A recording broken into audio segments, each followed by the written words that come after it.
श्री श्री राधा रमणो जयति भजनिताय गौर राधे श्याम। जप हरे कृष्ण हरे राम। चरित सुधा श्री श्रीमद राधा रमण चरण दास देव बाबा जी महाशय। बड़े बाबा का जीवन चरित्र। मूल बंगला संपादक प्रकाशक श्री रामदास बाबा जी। दर्जीपाड़ा गमन। राय बहादुर प्रसन्न कुमार बंदोपाध्याय एग्जीक्यूटिव इंजीनियर ईडन गार्डन प्रायः सदा ही बाबा जी महाशय के पास रहते हैं। उनमें अपूर्व परिवर्तन हो गया है। जो सदा साहब लोगों के साथ आहार व्यवहार आदि में परम शांति का अनुभव करते थे, निष्ठा और सदाचार को कुसंस्कार समझते थे, धर्म नाम की कोई चीज है, इस प्रकार की धारणा को जो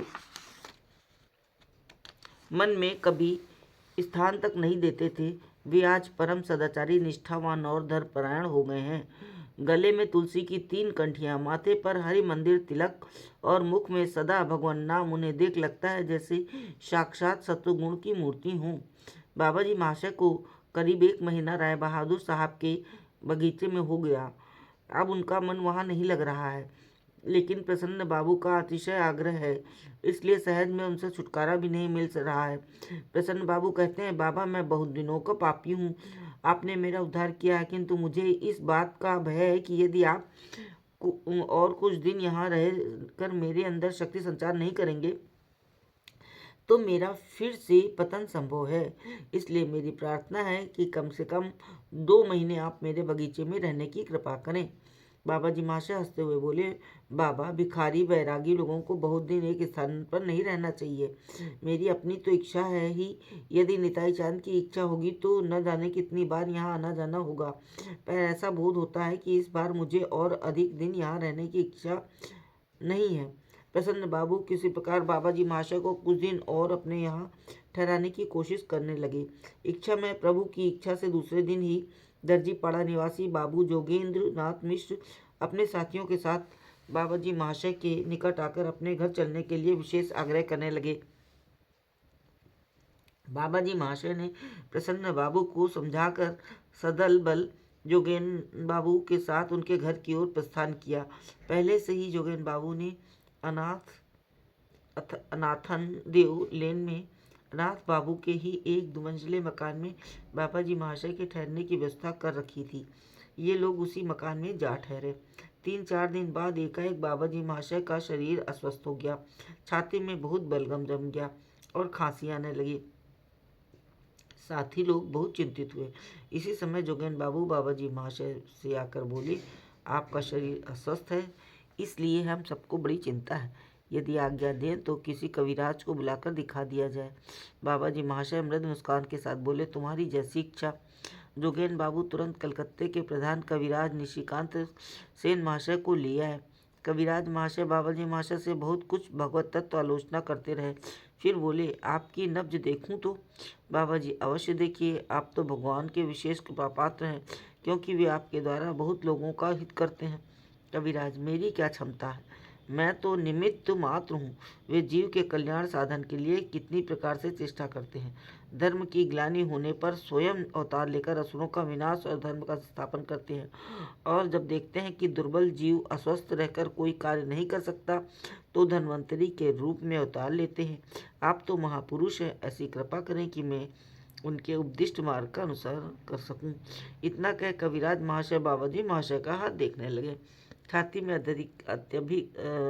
अधिक बलगम जमा जानकर कुछ भयभूत होकर बोले, बाबा मेरा एक अनुरोध है, कुछ दिन तक आप अधिक बोले नहीं, उच्च स्वर से संकीर्तन भी ना करें और न कोई शारीरिक परिश्रम करें, क्योंकि आपकी जैसी अवस्था है इसमें ये सब करने से व्याधि बहुत अधिक बढ़ सकती है।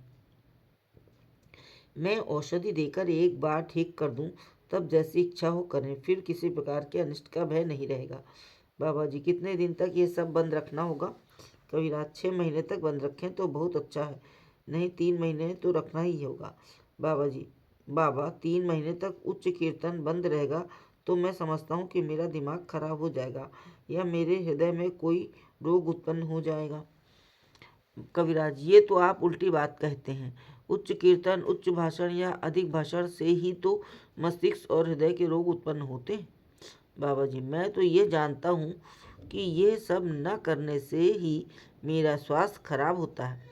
कविराज, आप महात्मा हैं, आपके साथ सब कुछ संभव है, किंतु मेरे अनुरोध से आपको कम से कम 1 महीने अवश्य ही ये सब कष्ट स्वीकार करना होगा।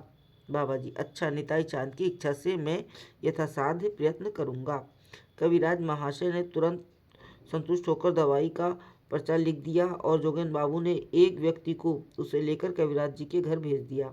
फिर वे दूसरे लोगों के से परामर्श करने लगे कि किस प्रकार कविराज महाशय की व्यवस्था के अनुरूप कार्य किया जाए।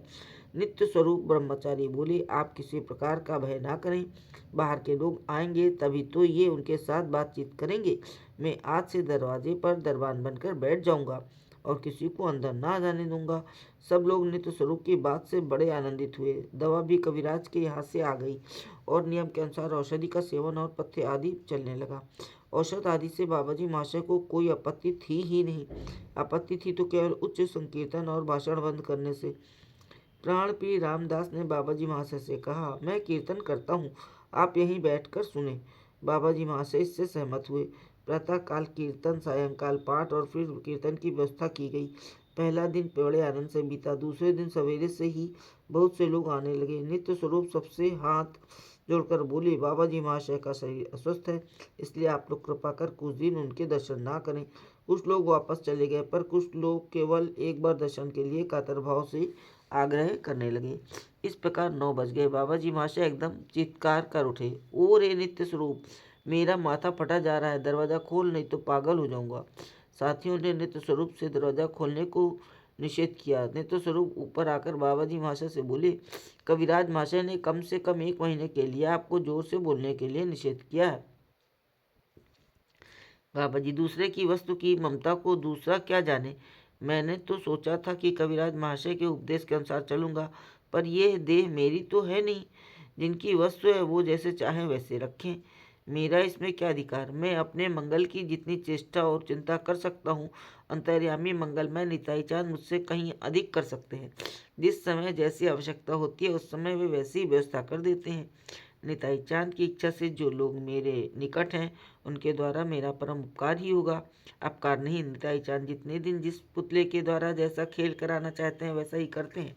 कोई भी उनके विपरीत नहीं कर सकता, इसलिए किसी को मत रोकना। भक्तों के हृदय में बिंदु मात्र आघात पहुँचने से निताई चांद को बड़ा कष्ट होगा।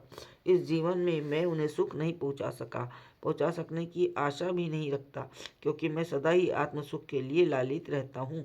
इस पर भी यदि पग पग पर उन्हें दुख दूंगा तो मेरी क्या गति होगी। सुखमय निताई चांद हमारे सुख के लिए आत्म सुख की तिलांजलि दे घर घर जाकर रुदन करते हैं। अपने फूल के समान सुकोमल शरीर पर किए गए अत्याचारों को सहन करते हैं और पाखंडियों की भर्त्सना अवनत मस्तक होकर ग्रहण करते हैं।